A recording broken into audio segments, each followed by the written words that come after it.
Sejam bem-vindos para mais um vídeo e para mais uma apresentação de um livro, e hoje vamos falar do livro Nos Passos de Jesus, do professor e teólogo Russell Shedd, que tenho aqui ao meu lado, e vem muito bem a calhar com tudo o que nós temos visto à nossa volta nestes últimos dias, com estas jornadas mundiais da juventude, e tudo aquilo que temos visto e tudo aquilo que temos ouvido.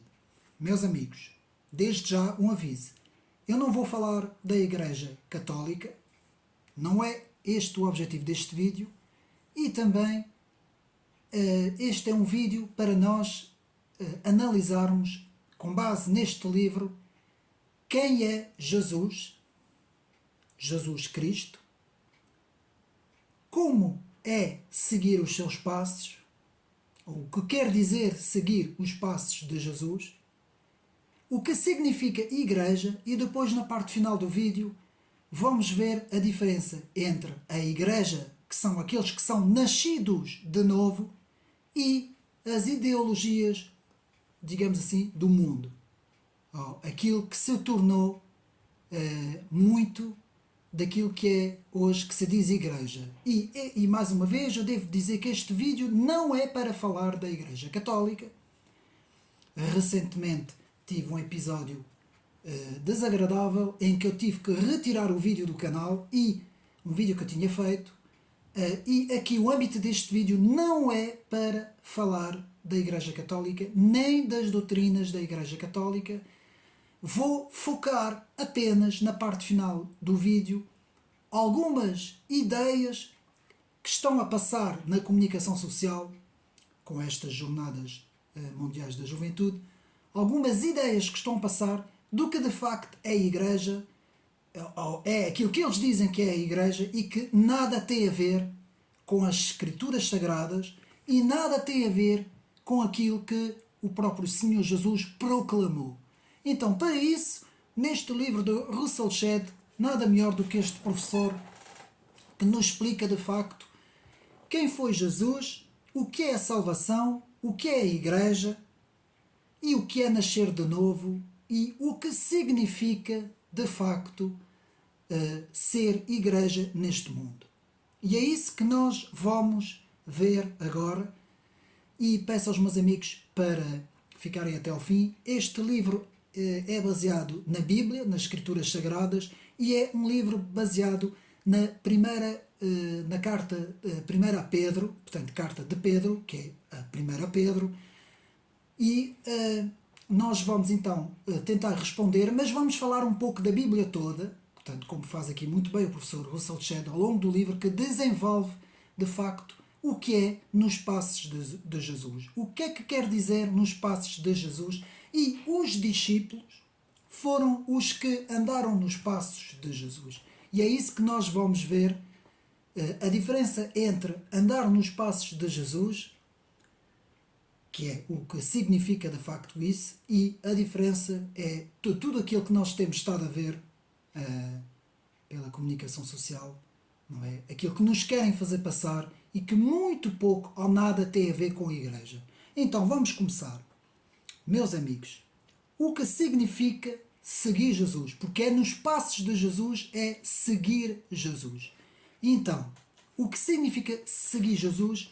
Primeiro, antes de tudo, eu vou ler uma passagem bíblica, e nada melhor do que utilizar a própria Bíblia, e vamos refletir sobre esta passagem, porque eu tenho ouvido aí muita coisa na comunicação social, que hoje toda a gente pode ir à igreja, toda a gente pode ser igreja, desde que festeje, desde que seja positivo, toda essa coisa que nós ouvimos, não é? Então vamos de facto ver o que é que a palavra de Deus, a Bíblia, nos diz. Portanto, e vamos a João, o livro de João, o Evangelho de João, e vamos ao capítulo 3, e vamos ler do primeiro versículo até ao versículo 18. Portanto, capítulo 3, João 3, 1 a 18. Havia entre os fariseus um homem chamado Nicodemos, um dos principais dos judeus. Este de noite foi ter com Jesus e lhe disse: Rabi, sabemos que és mestre, vindo da parte de Deus, porque ninguém pode fazer esses sinais que tu fazes, se Deus não estiver com ele. A isso responde Jesus: em verdade te digo que se alguém não nascer de novo, não pode ver o reino de Deus. Perguntou-lhe Nicodemos: como pode um homem nascer sendo velho? Pode porventura voltar ao ventre materno e nascer segunda vez? E respondeu Jesus: em verdade te digo, quem não nascer da água e do Espírito não pode entrar no reino de Deus. O que é nascido da carne é da carne, o que é nascido do Espírito é do Espírito. Não te admires de eu te dizer, importa-vos nascer de novo. Eu vou parar aqui, depois a passagem continua, mas basta parar aqui neste versículo que eu vou repetir. Não te admires de eu te dizer, importa-vos nascer de novo. Meus amigos, e aqui o professor Russell Shedd explica isso muito bem no livro. O que significa seguir Jesus? O que significa andar nos passos de Jesus? Significa nascer de novo. Como Nicodemos disse, como é que se pode nascer de novo? Já todos nascemos, não é? Nascemos da barriga das nossas mães. Como é que nós podemos nascer de novo? Este nascimento de novo não é carnal, meus amigos, é espiritual. Tem de partir de mim, de dentro de mim, para Deus, em espírito. Então tem que haver um novo homem, um novo nascimento. E, meus amigos, ninguém pode entrar no reino de Deus se não nascer de novo. Portanto, a igreja, a verdadeira igreja, não estou a falar em instituições humanas, criadas por humanos, estou a falar a verdadeira igreja, são aqueles que nasceram de novo. E o que significa quando uma pessoa nasce de novo? Essa pessoa, quando nasce de novo, passa a deixar todo o seu homem antigo, todo o seu ser, fica para trás. A pessoa que nasce de novo continua em pecado, portanto, ela continua em estado de pecado, mas ela, a partir de agora, vai ter uma luta contra o pecado. E isso é muito bem retratado com o apóstolo Paulo, que diz que ele próprio explica, não é? Na carta aos Romanos, que ele não faz aquilo que ele quer, ele não faz aquilo que ele não quer, mas aquilo que ele quer. Ele tem uma luta dentro dele, a carne contra o espírito. E há uma luta. Ele quer a carne, mas a sua mente diz-lhe que não, que ele tem que nascer de novo, não é? Há uma luta entre a carne e o espírito, e isso é nascer de novo. Então, qualquer pessoa que diz que é cristão, que se diz cristão, teve que passar por este nascimento. Eu gosto mais desta palavra, nascer de novo, do que conversão. Conversão parece que estamos a falar de um clube, de uma seita, de uma coisa qualquer. Eu prefiro utilizar o nascimento, o novo nascimento. Há um nascimento espiritual que só é possível em Cristo. Não é possível em mais nada, nem em mais ninguém. Não é possível em nenhuma doutrina religiosa, nenhuma doutrina filosófica, nenhuma doutrina política, nenhuma doutrina social, nenhuma doutrina económica, nenhuma doutrina cultural, nada. Só é possível nascer de novo, nas palavras de Jesus para Nicodemos, só é possível nascer de novo estando em Cristo, nascendo em Cristo. Ou seja, aceitar Cristo é nascer outra vez. É isso que Jesus diz a Nicodemos. E Nicodemos era um mestre da lei. Era um dos mais conhecedores das leis, nessa altura, das leis judaicas, não é? E foi ele próprio a quem lhe foi revelado essa palavra, não é? Foi ao próprio Nicodemos que Jesus falou e disse. Não foi a um pescador, alguém que estava ali, não. Foi a um discípulo. Foi ao próprio Nicodemos. Porquê? Porque o Nicodemos era mestre na lei. E o próprio Jesus, mais à frente, lhe diz: És tu mestre da lei e não sabes essas coisas?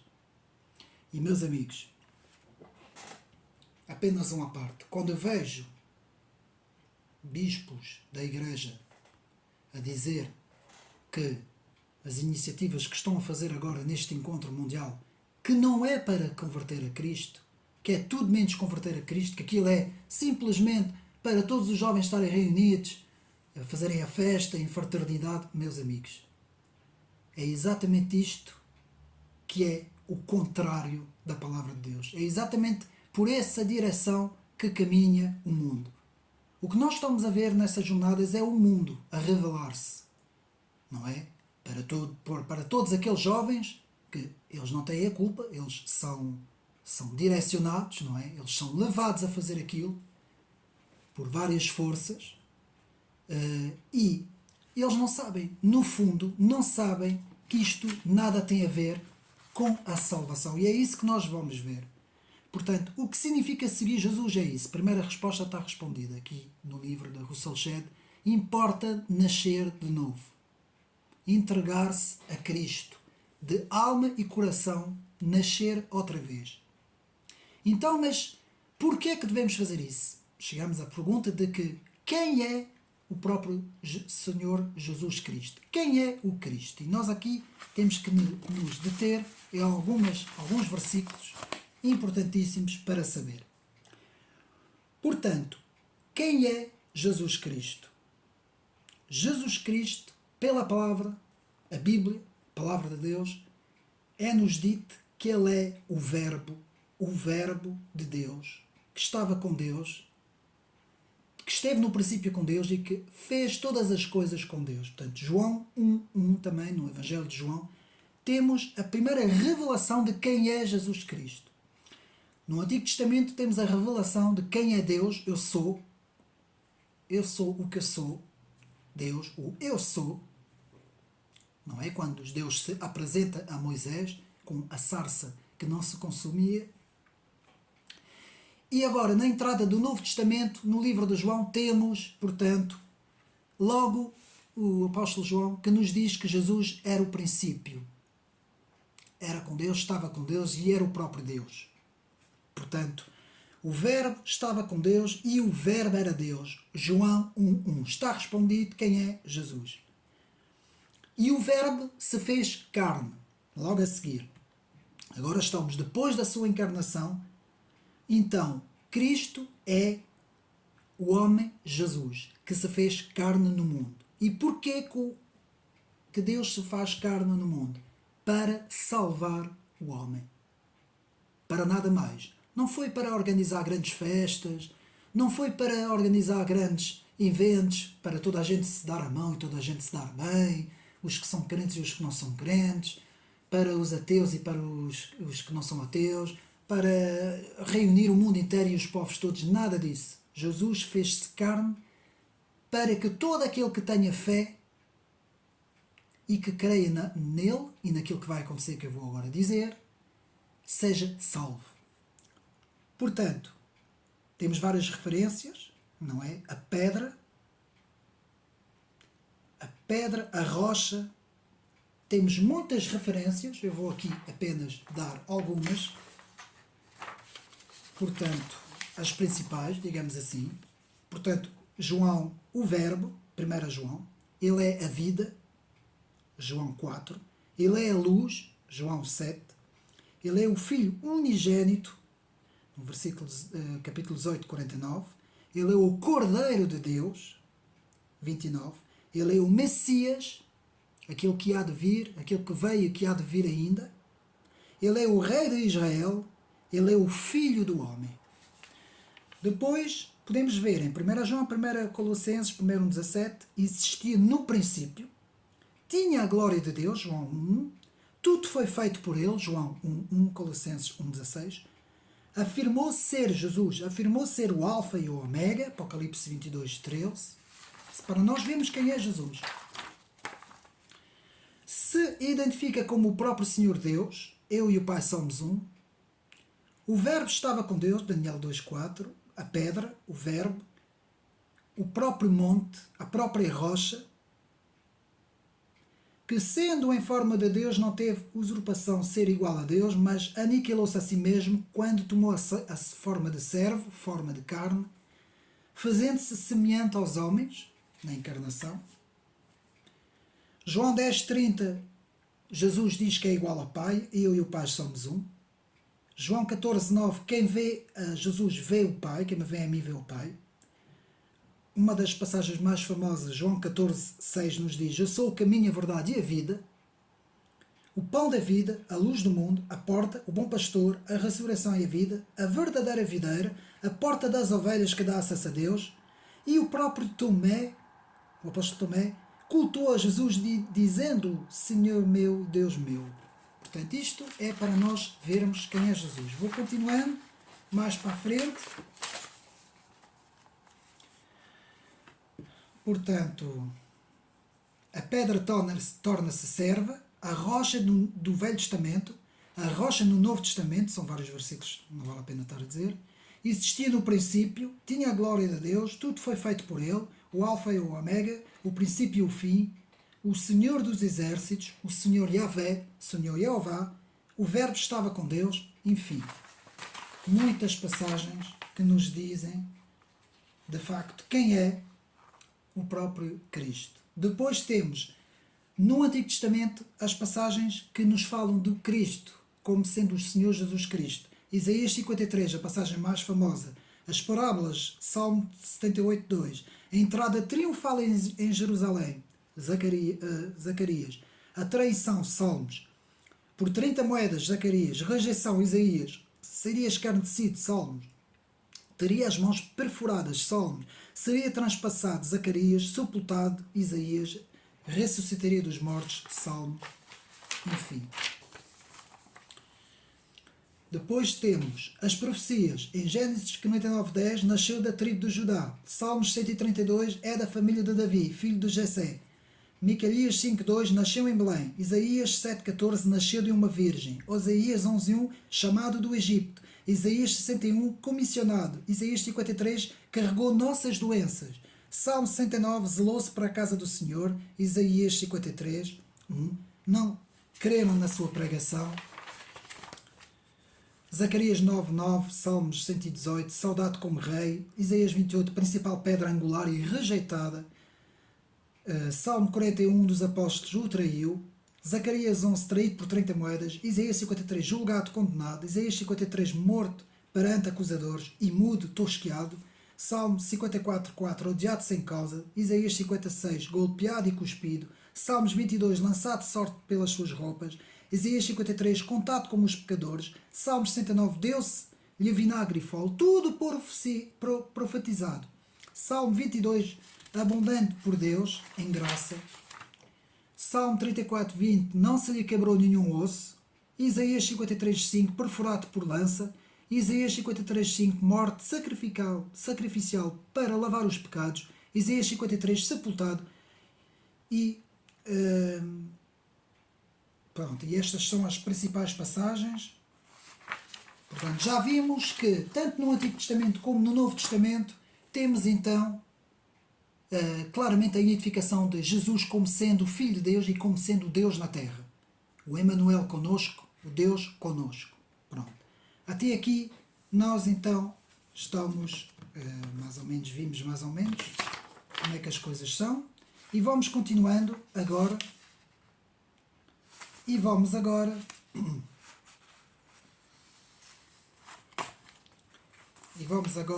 continuar, portanto, já vimos o que significa nos passos de Jesus, vimos agora quem é o próprio Senhor Jesus, e agora vamos ver o que é a salvação. Bom,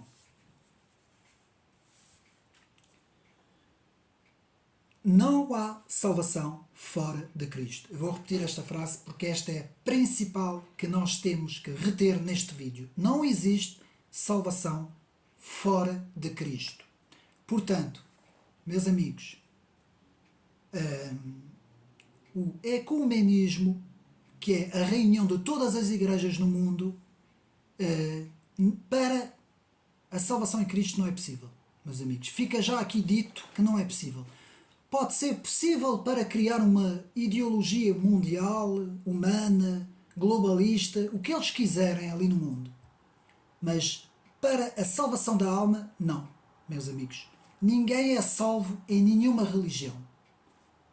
A salvação é apenas em Cristo. E a igreja, vamos ver o que é que significa igreja, que vem da palavra eclésia, que é assembleia, significa a assembleia, a reunião dos nascidos de novo, como eu li a passagem do Nicodemos. Todos os que são nascidos de novo, que nasceram de novo em Cristo, passam a ser igreja. Não é uma instituição, não é uma paróquia, não é uma igreja templo evangélico, não é uma catedral ortodoxa, não é uma reunião seja onde for, não. É a assembleia de crentes nascidos de novo em Cristo. Passa a ser a igreja. Portanto, a igreja são os nascidos de novo. Em termos espirituais, igreja são nascidos de novo, meus amigos. E quando nós olhamos para uma multidão a festejar, seja o que for, como está a acontecer agora, nós temos que saber que se houver ali igreja, apenas são os nascidos de novo. Eu sei que isto vai contra tudo o que se diz aí fora, inclusive de todas as denominações de todas as religiões, mas é exatamente isso que a Bíblia diz, meus amigos. Igreja são aqueles que nasceram de novo, em Cristo. Portanto, já vimos o que significa seguir Jesus, nos passos de Jesus, já vimos o que significa quem é Jesus, agora vimos o que é a salvação e agora vamos ver o que é igreja. A igreja que tem as seguintes características. Vamos ver se eu consigo aqui. Portanto, resumir.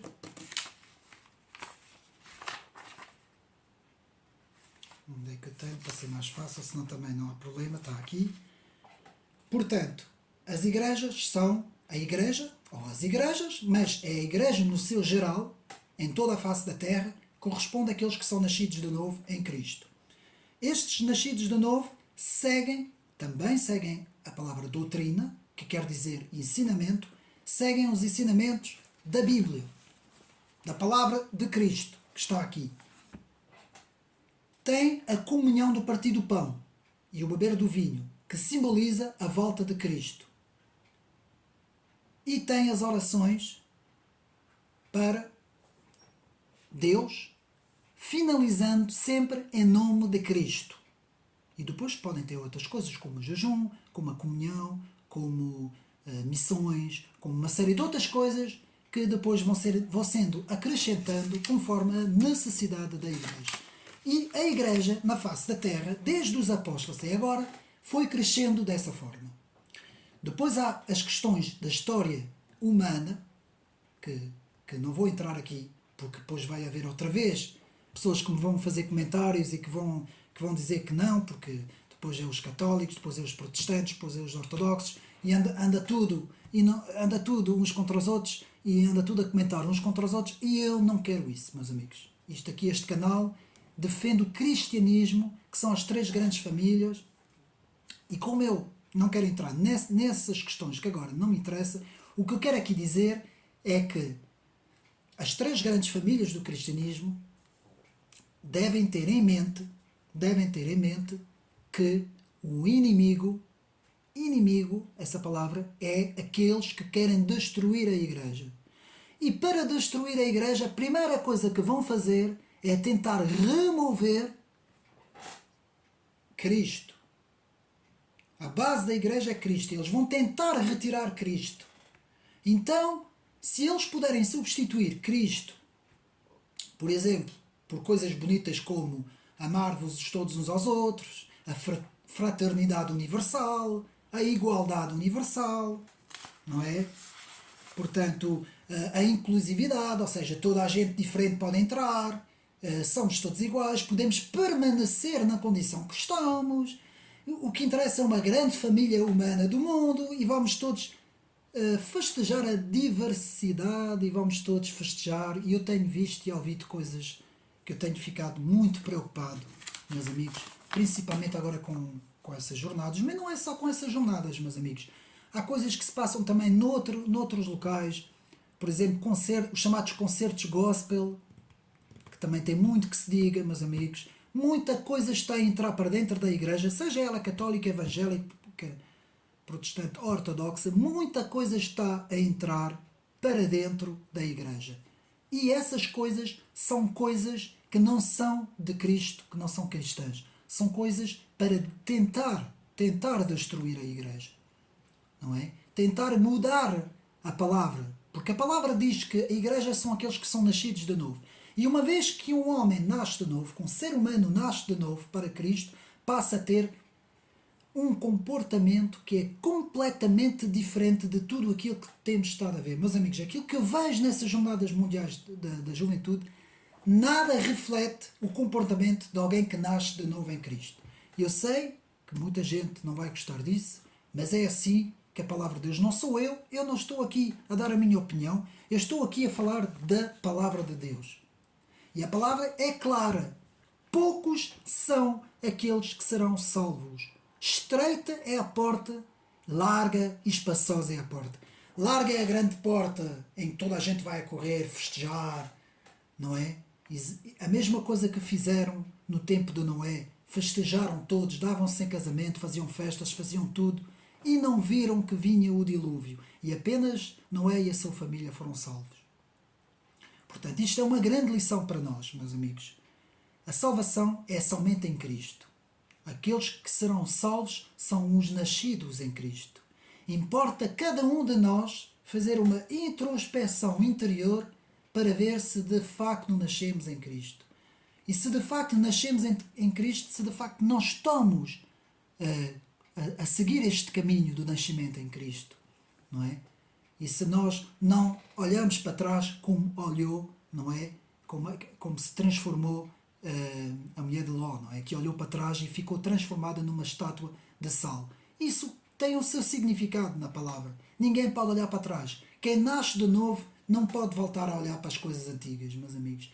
Então, esta história de que a igreja hoje não tem nada a ver com tudo aquilo que eu estou a dizer é justamente o grande perigo em que o mundo está a caminhar.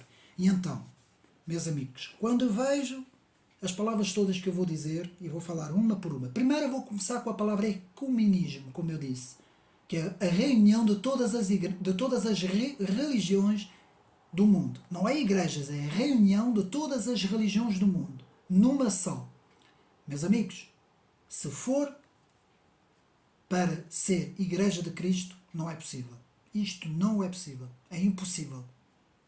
Fica já aqui dito. Portanto, o ecumenismo não é cristão, não faz parte do cristianismo. É uma coisa, é uma ideologia mundana. Até, aliás, é uma ideologia mais política do que outra coisa. Serve apenas para globalizar os povos todos. Portanto, já vimos, ecumenismo, podemos já pôr de parte. Depois, a palavra unidade.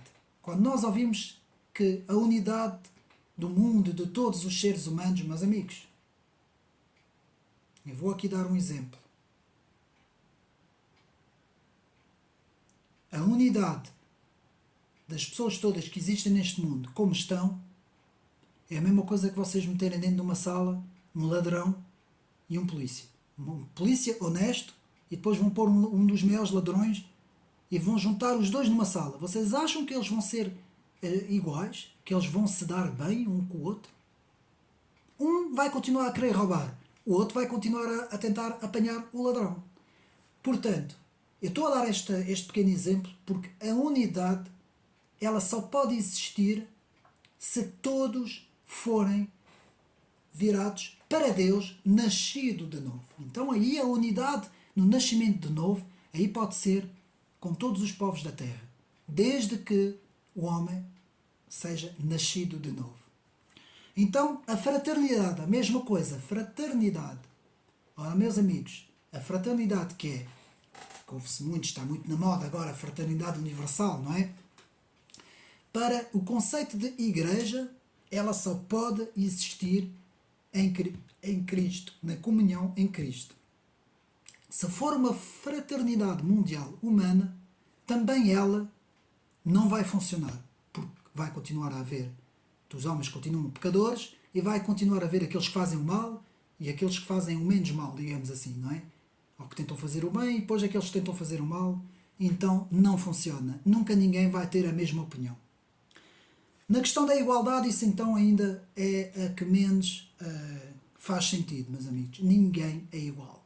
Ainda por cima falam na igualdade e depois falam na diversidade. Festejam a igualdade, mas é nos termos de posses e de direitos.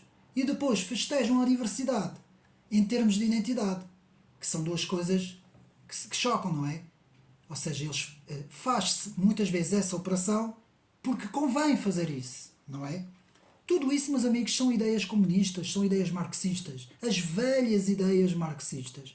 Então, o inclusivismo, esta palavra inclusivismo, meus amigos, que diz que todos devem ser incluídos, e cuidado com a teologia inclusiva que está a entrar no meio evangélico, mais ainda do que no meio católico, que está a entrar para dentro das igrejas evangélicas ao ponto de porem aquelas bandeiras que eu não vou dizer, não posso dizer aqui, dentro das próprias igrejas. Muito cuidado com isso, porque a palavra de Deus nos diz o que é quando alguém nasce de novo em Cristo. Esse alguém passa a ter um comportamento para Deus, para Cristo. E nós sabemos como Deus odeia o pecado. Imagem eu não posso falar neste vídeo. Depois o globalismo, não é? Acabando com o globalismo, que é o objetivo final de todas essas palavras, unidade, fraternidade, igualdade, inclusivismo e comunismo, tudo isso, o globalismo é, portanto, o objetivo final é aquilo que é dito na construção da Torre de Babel, quando Deus desceu e confundiu as línguas, não é? Eis que o povo agora é um, eis o que eles agora podem atentar, não é? Eis o que eles agora são capazes de fazerem, porque se juntaram todos e são uns, não é?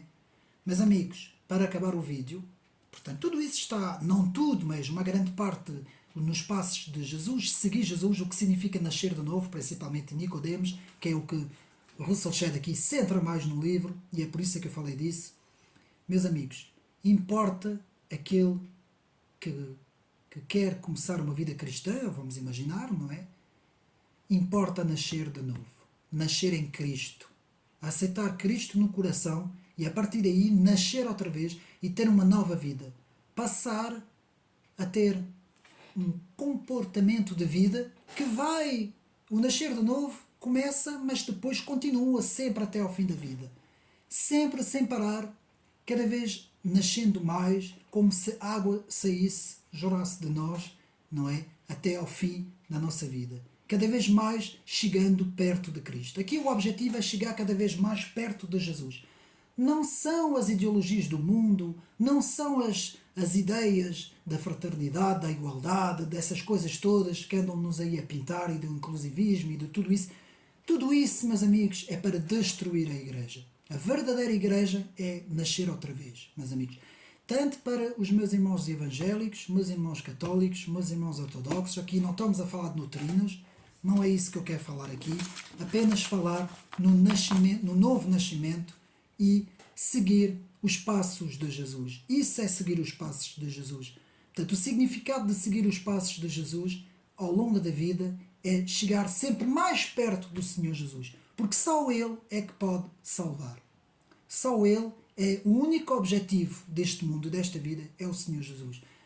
Acabo aqui este vídeo, eu posso aqui mostrar o livro. O livro está à venda ali na rotunda do relógio, na livraria CPAD, na livraria Capu. Tem lá o livro à venda, é muito bom, é muito pequenino, portanto, 100 páginas praticamente, mas tem tudo aquilo que eu acabei de dizer, basicamente quase tudo, e prefaz o livro de 1 Pedro, também faz um comentário muito interessante ao livro de 1 Pedro, baseado no livro de 1 Pedro, o que significa nos passos de Jesus, o que significa nascer de novo, o que significa de facto ser cristão, o que significa ser igreja. Meus amigos, espero que tenham gostado mais deste vídeo, um abraço e até uma próxima.